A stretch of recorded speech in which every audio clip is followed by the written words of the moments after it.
প্রিয় নেতা, আগামী 24 ঘন্টার মধ্যে যদি মুক্তি না পায় তাহলে আমরা আরো বৃহত্তর কর্মসূচি গ্রহণ করব। মিন্টু ভাইয়ের কিছু হলে ঝিনাইদহ জেলা আওয়ামী লীগের সাধারণ সম্পাদক সাইদুল করিম মিন্টুর মুক্তির জন্য 24 ঘন্টার আলটিমেটাম দিয়েছে তার অনুসারীরা। বুধবার বেলা 11টায় জনতার মিন্টু ভাইকে জনতার নিকট ফিরিয়ে দেওয়ার দাবিতে মানববন্ধনে বক্তারা এই আলটিমেটাম দেন।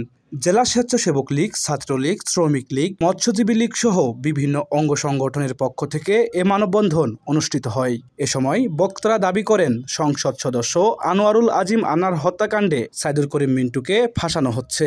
এ ঘটনার সুষ্ঠু তদন্ত করে দোষীদের বিচারের দাবিও করেন তারা। প্রিয় নেতা, আগামী 24 ঘন্টার মধ্যে যদি মুক্তি না পায় তাহলে আমরা আরো বৃহত্তর কর্মসূচি গ্রহণ করব। আমরা আরো কঠিন হব এবং কঠোর হব আমাদের প্রিয় নেতার মুক্তির জন্য। যে মানুষটা জীবনের ঝুঁকি নিয়ে করোনাকালীন সময়ে এই ঝিনাইদহের মানুষের পাশে দাঁড়িয়ে শত শত মানুষের জীবন বাঁচানোর জন্য ঝুঁকে নিতে পারে, সেই মানুষ একটা নৃশংস হত্যার সাথে থাকে, এটি আমার বিশ্বাস হয় না।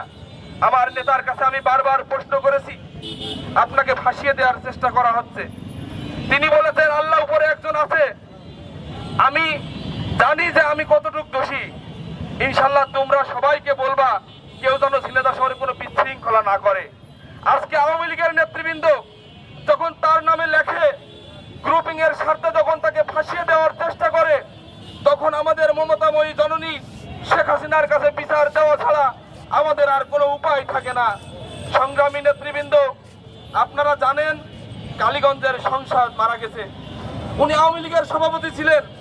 উনার পরিবারের পাশে আমাদের প্রিয় নেতা ছুটে গেছে, আমরাও ছুটে গেছি। আমরা তো একবারও বলিনি যে কালীগঞ্জের সংসদের হত্যার বিচার আমরা চাই না। আমরা তো কর্মসূচিও ঘোষণা করেছিলাম, কালীগঞ্জের উপজেলা আওয়ামী লীগের সাথে কথা বলেছিলাম। সবাই বলেছে যে উনি মারা গেছে নাকি নিখোঁজ আছে, এটিও তো জানার দরকার আছে। আমাদের প্রিয় নেতা একাধিকবার বারবার দফায় দফায় কথা বলেছে, উনার পরিবারের কাছে ছুটে গেছে।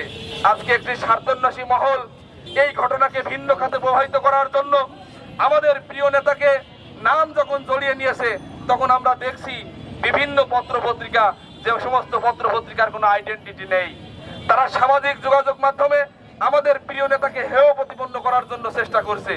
আপনাদেরকে বলতে চাই, একজন সাইদুল করিম মিন্টুকে দুর্বল করতে পারলেই আওয়ামী লীগকে দুর্বল করা সম্ভব। আওয়ামী লীগকে দুর্বল করতে পারলেই শেখ হাসিনাকে দুর্বল করা সম্ভব। পুরা আওয়ামী লীগের গায়ে বিভিন্ন কালিমা লোপার জন্যই আজকে এইভাবে বিভিন্ন হলুদ সাংবাদিকরা বাজে কথা লিখছে, বাজে মন্তব্য করছে। আপনাদেরকে বলবো ভাইয়েরা আমার, সাংবাদিকদের ভিতরেও আওয়ামী লীগের পছন্দের মানুষরা আছে। আমাদের প্রিয় নেতার সাথে আপনারা বিভিন্ন সময় বসেছেন, চা খেয়েছেন, কথা বলেছেন। কেমন মনের মানুষ ছিলেন আপনারা জানেন। আপনারা যে কোনো লেখনির আগে একটু বিবেচনা করবেন। আপনাদের কাছে সদাই ভাবে বলে যায়, সংগ্রামী নেতৃবৃন্দ, আইন শৃঙ্খলা রক্ষাকারী বাহিনীর প্রতি আমাদের সব সময় বিশ্বাস আছে, তাদের প্রতি আমাদের ভালোবাসা আছে।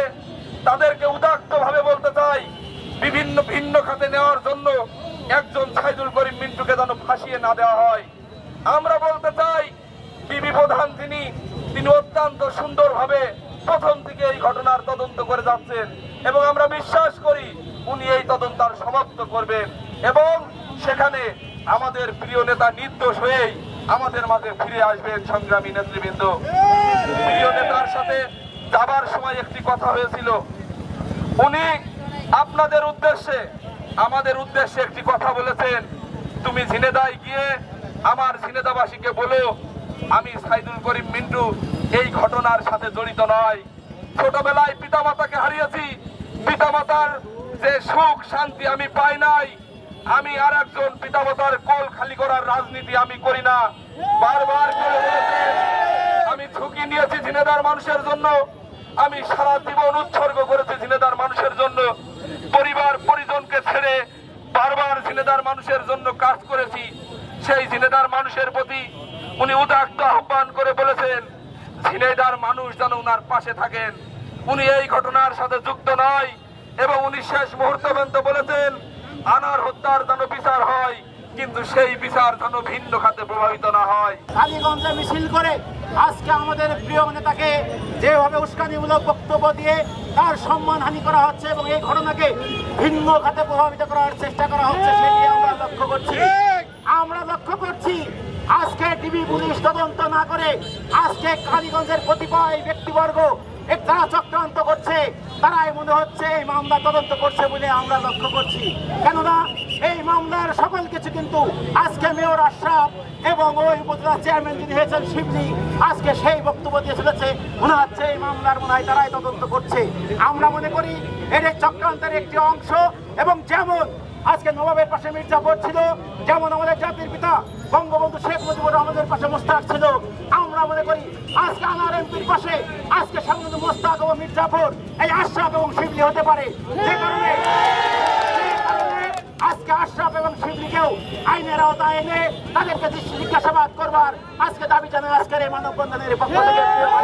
এই চক্রান্তের জাল বুনছে ঝিনাইদহ শহরের কিছু অসাধু ব্যবসায়ী, শুধু কিছু সুবিধাবাদী লোক, তারা আমাদের প্রিয় নেতা সাইদুল করিম মিন্টুর যে সুবিধা নিয়ে তারা আজকে যে ঝিনাইদহের বাস্তবতায় আছে, এই বাস্তবতার মধ্য দিয়ে তারা আজ মিন্টুকে ঝিনাইদহ থেকে উৎখাত করার জন্য, এই ষড়যন্ত্র করার জন্য তারা এই চক্রান্ত চালাচ্ছে। আপনারা দয়া করে এই হত্যাকাণ্ডের সাথে কোনো যেন নিরীহ ব্যক্তি কোনো ষড়যন্ত্রমূলক ভাবে কোনো সম্মানীয় মানুষের মানহানি না হয়, সেদিকে আপনারা লক্ষ্য রাখবেন। মানববন্ধনে জেলা ও উপজেলা আওয়ামী লীগ, যুবলীগ, স্বেচ্ছাসেবক লীগ, ছাত্রলীগ, শ্রমিক লীগ, মৎস্যজীবী লীগ সহ বিভিন্ন অঙ্গ সহযোগী সংগঠনের নেতৃবৃন্দ উপস্থিত ছিলেন।